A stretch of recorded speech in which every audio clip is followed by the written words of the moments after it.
Hello everyone, সবাইকে শুভ দুপুর। তো সকাল সকাল বাবাকে স্নান করালাম। আজ থেকে তো সবাই যেন লোকনাথ পূজা, আমিও প্রতিবারের মতন এবারও বাবাকে নিষ্ঠাভাবে স্নান করালাম ঘি, মধু, অগ্রু দিয়ে এবং জল দিয়ে।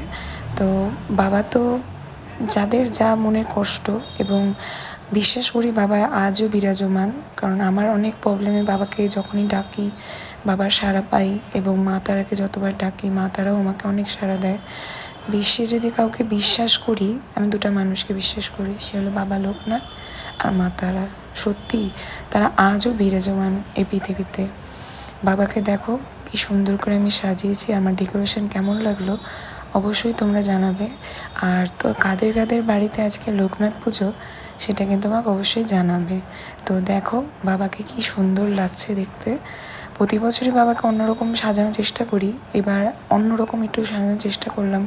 ভাবলাম যে বাবাকে একটু ময়ূরের পালকটা দিয়ে দেখি বাবাকে কেমন লাগে। তারপর দেখলাম বাবাকে এত সুন্দর লাগছে যে বাবার চোখ ফেরানো যাচ্ছে না বাবার থেকে।